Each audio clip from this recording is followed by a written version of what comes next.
All right, y'all. I know I've been low energy lately. I apologize. I have just been feeling down. I also am sick this week. So I know I look like garbage right now, but I'm just going to jump right into this because I know that we're all waiting to figure out what's going on with this transmission. I still do not know. I'm starting the week late for myself. I have 2 days to get this transmission out.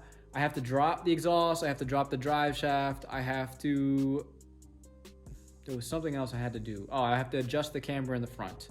So, as usual, I'm just gonna really jump into it, toss it into a time lapse, and just let you guys watch me go to work because I feel like garbage. I don't wanna do too much chatting. I'll try to explain everything as I'm going along. But as far as me doing everything, you're just gonna see me running around for a good minute or so because I'm gonna be hacking away at this. I'm gonna try to bang this out as quick as I can. Give you guys a quick update on what's going on with this. Everything is good as far as the fitment goes. It looks like it's sitting fine. I'm gonna put the camber in so that it doesn't rub at all. It was rubbing a little bit under compression, under weight. The front end is more sorted because the wheels are further out because of the inch spacer, which makes it have the springs at a higher spring rate because it's leveraging them more. So the car was driving much better with that spring rate setup. It's still the same springs, but because the wheel's an inch out, it's giving it more leverage, which makes the springs stiffer as they sit because they compress more under compression. If they're 10K spring rate, I think it's every inch it goes down, it goes up 56 pounds or something like that. So I don't know the actual math. If you want to know all that stuff, look it up. But for the point being is that those are working just fine. They do need more camber under compression. They're seeing rubbing a little bit. The rear has been perfect. I haven't had any issues with the rear. So we're just gonna get into taking this apart. I'm crossing my fingers that the clutch just blew up, and the reason that it's not going in the gear is because the clutch is in the way and that the press plate is in the way. But without further ado, here comes the time lapse. Let's go.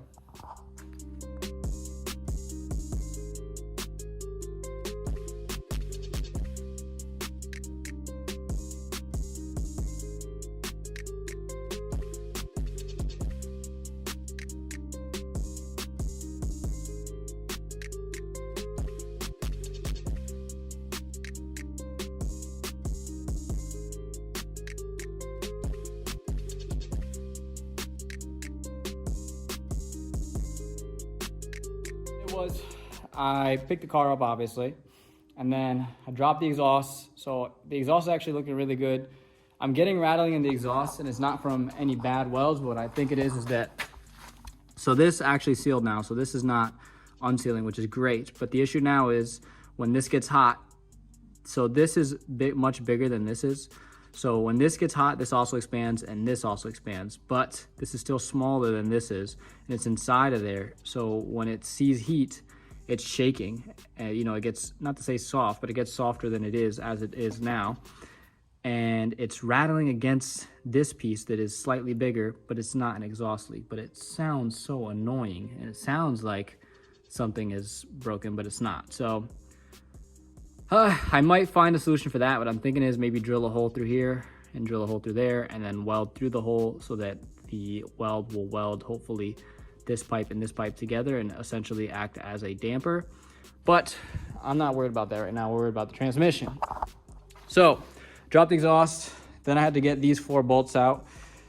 So I put the jack up to hold the diff because you got to lower the diff a little bit to let this have slack to come out. Took those 4 bolts out. Then I took out the drive shaft, and now I'm here. I haven't done the bolts yet. I'm not gonna film that because that's gonna be pretty boring.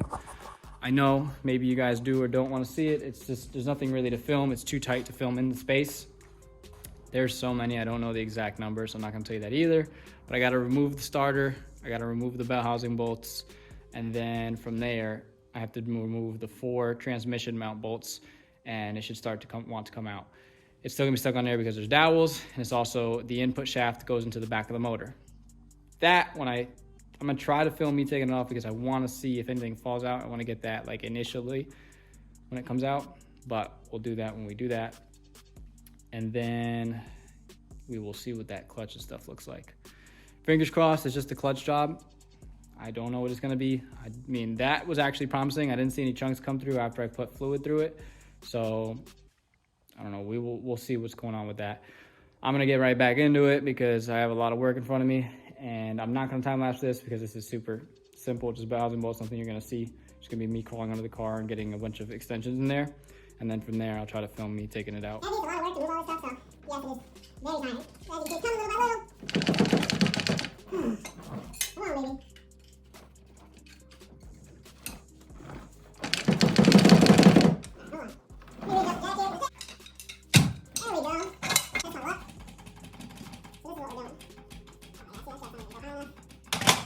coming little by little. Come on, baby.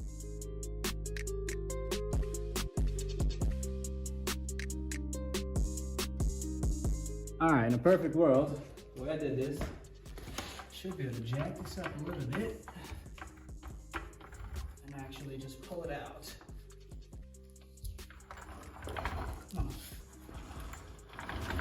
All right, it might not clear the car. Oh, it just barely clears the car. Okay, so here we are.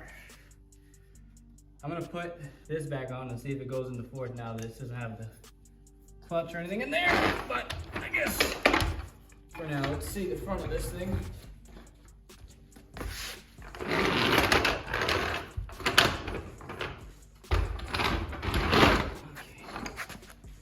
Let me see. So, okay. Everything there looks good. That looks normal. It looks accordingly. But just because that's good doesn't mean that it's good. Anyways, we know that it is not the fork and or the throwout bearing because all of that stuff looks accordingly, which is fine. Let me go into there. Uh-oh. Well, oh, wait a minute. Oh, that's just... So this is nothing. This has to do with the harness. Don't worry about that. What's confusing me is everything from the outside looks fine. So I gotta take this off and see what it looks like under there. But if this is fine, that definitely means it's the transmission, which would suck. I'd rather do a clutch job than a transmission. To be honest with you, they cost about the same, but yeah, I don't know. So it does look like, oh no, that was just for me just now. I say it looks like unnecessary wear, but no, that's just for me just now. So as you can see, this is something else. I'm leaking oil from my valve cover gasket, and it's pissing a lot of oil down here. All right, I guess let me get crack-lacking on this pressure plate, and then from there we'll see what's going on with that clutch. But to be honest with you, this stuff all looks decently fine, and that would mean it's the transmission. So I have an extra clutch. That's what this is right here. This is an extra clutch. And basically right now it's in neutral. Let me show you guys this. First, second, third. Oh, wait a minute. Nope. No fourth, right? Goes into fifth. Goes into reverse. No fourth. Now, the other thing, I have this on there because if it's in neutral or any gear, it should technically spin freely. Doesn't even want to budge. It did a second ago, but then after I spun it, it locked up. So definitely the trans. The good news is that everything on the clutch side looks good. So literally all I have to do is find the transmission, put it in, and it should work. Should. You know how that goes. Although everything seems to be accordingly. And yeah, I tried to spin it freely by hand first, and it definitely wasn't moving, which normally it does.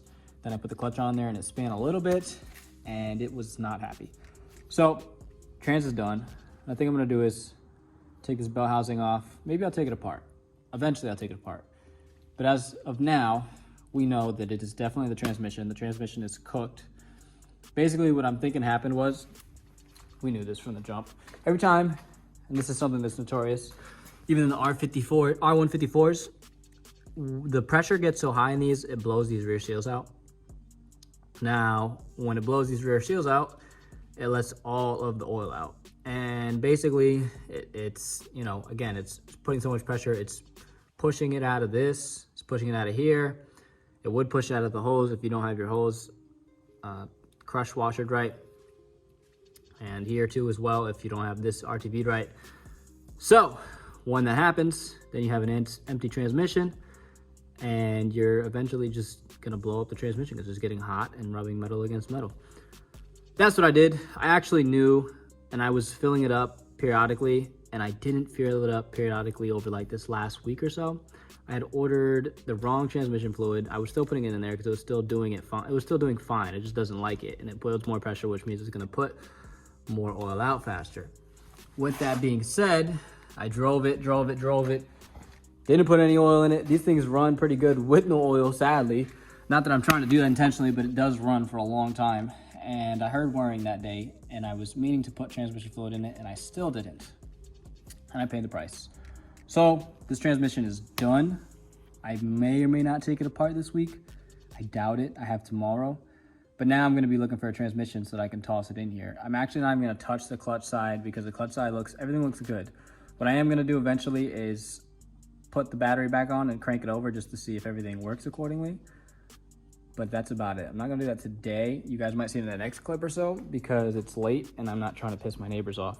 This is also what I meant to tell you guys with the angle kit. So, remember I was talking about last week how my wipers were going crazy?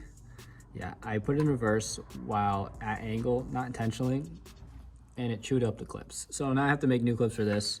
I'll have to figure out how I'm gonna make a clip for that because that's a special clip that goes directly to that piece, and that's what tells my car to send the washer fluid to there. So it'll move the wipers, but it won't send the washer fluid because there's no power to the washer fluid thing right now. I could ghetto wire it and just kind of put it onto the prongs and do whatever I want, but I may or may not do that, but we'll get to that when we get to that. I'm not really worried about that. And then these I'm just gonna cut, and I have extra clips that I can, because it took them off at the pin, which is fine. So I can cut those, put new wires on, and then have new custom clips, and that'll be fine, like this one. This is a custom clip. So, transmission. I guess I am gonna take all that stuff off so I can put it into whatever transmission I get, because I'm just gonna get another W58. This one served me well. All right, y'all, so as you can see, it's late. I got a transmission. So, gonna try to bang this out tonight and, you know, get back on the road tonight, hopefully. I am extremely tired. I haven't slept since yesterday. I was trying to sleep. The problem now is I lost my key to my car. The hook on it is broken. Came off of the keychain. Hoping it's at the garage. I don't know where it is, so if I don't find that, I ain't driving tonight. But I do have everything to put the car back on the road, I think. We'll know until I put everything back in. Wish me luck. In the meantime, Ron's gonna give us a cold start on this. He's about to bring this down to the garage, and he's gonna do his transmission pan, and yeah. So we'll get a cold start in a second. It's so quiet.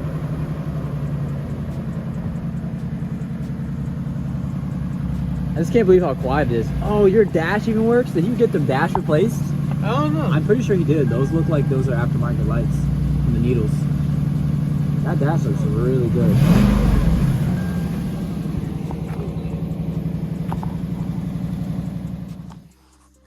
Yeah, this ain't getting done this week. So, come to find out, I gotta swap all this over from that to that so the gear selector sits further back because it doesn't sit far enough back in my car if I put it in like this. As far as I'm concerned, this is supposedly an MK3 trans, which I do believe it is because of the way that this is set up. What's confusing me though is that people are saying that they're too short and that they're different, that the bell housing is different and a couple other things. Bell housing does not look different at all, as well as this whole transmission looks about the same length. So theoretically, this should fit onto that and vice versa. Granted, they are W58, so we do know that they definitely will convert over, but I'm saying I think it should be the same dimensions. As well as I said that the trans mount is in a different spot, but I don't think the trans mount is in a different spot because these do look like the same shape. So I'm going to compare them now, and then from there I'll see. And honestly, I don't know what MK3 this is from. This could be a different year. MK3s come with a bunch of different transes, R154s, W58s, a whole bunch of different stuff. So, and then different shifter setups, all that nonsense. Now this is probably an American one. I don't know what JDM ones came with because those are probably what the R154s came from. I don't know if we got R154s in States. I think we did from those, but I'm not sure. So I'm gonna compare.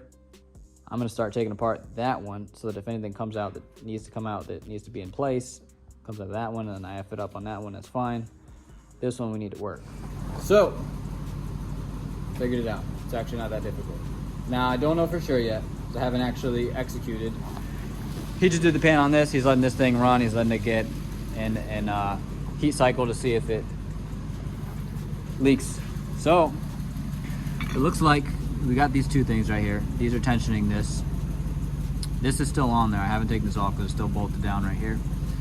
And then from here, there is this sensor. This is really corroded, so you gotta have to like pry right here on both sides. So you take a pry bar here and you take a pry bar here and you pry. If you have a friend, that makes it a lot easier. Don't undo these, leave that alone. Just pry here and here. It's really corroded. Hit it with some good penetrating oil. It pops that out because that's a gear selector in there. There's a clear piece in there that it's touching this so that it can rotate the shafts and everything. From there, you got to undo all these bolts, everything around the whole thing. And then once those are out, there's these two pieces right here. You take some extensions and you smack them with extensions on each side and you walk it out little by little. It's going to take it off of this right here. Once you take it off of this, then you unscrew this, slide that off, rinse, repeat, and do it onto this. You slide this piece on and then boom, lock that in place. So I'm gonna do all of that. I'm gonna rinse and repeat on this one, and then hopefully that's the proper procedure. But everything else looks exactly the same, so I shouldn't have any issues. Wish me luck. Now, without further ado, I will see y'all next week. Take it easy.